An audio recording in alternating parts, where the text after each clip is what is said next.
TDP నేతలు ఏర్పాటు చేసిన ఫ్లెక్సీలు పడి ఇద్దరికి తీవ్ర గాయాలయ్యాయి. ఈ ఘటన అనంతపురం తపోవనం బ్రిడ్జిపై జరిగింది. టీడీపీ ఎమ్మెల్యే దగ్గుబాటి ప్రసాద్ అనుచరులు ఇష్టారాజ్యంగా ఫ్లెక్సీలు ఏర్పాటు చేశారు. హైదరాబాద్ బెంగళూరు నేషనల్ హైవేపై ఫ్లెక్సీలు పెట్టారు.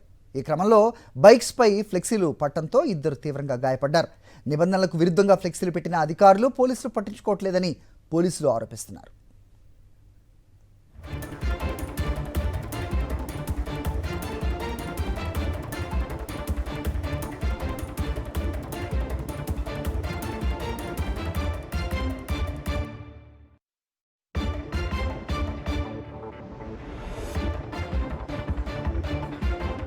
చూస్తున్నాం, నిబంధనలకు విరుద్ధంగా ఫ్లెక్సీలు పెట్టిన అధికారులు పోలీసులు పట్టించుకోవట్లేదని స్థానికులు ఆరోపిస్తున్నారు. అక్కడి నుంచి వెళ్తున్న బైక్స్పై అవి పట్టడంతో గాయాల పాలైన ఇద్దరు బైకర్స్, అలాగే ఈ విధంగా ఫ్లెక్సీలు ఇష్టారాజ్యాన్ని పెట్టడంతో పలువురు ఇబ్బందులకు గురవుతున్నారు. ప్రస్తుతం వారిని అంబులెన్స్లో తీసుకెళ్తున్న దృశ్యాలు కూడా మనం చూస్తున్నాం. స్థానికులు కంప్లైంట్ చేసినా పోలీసులు పట్టించుకోవట్లేదని ఆరోపిస్తున్నారు.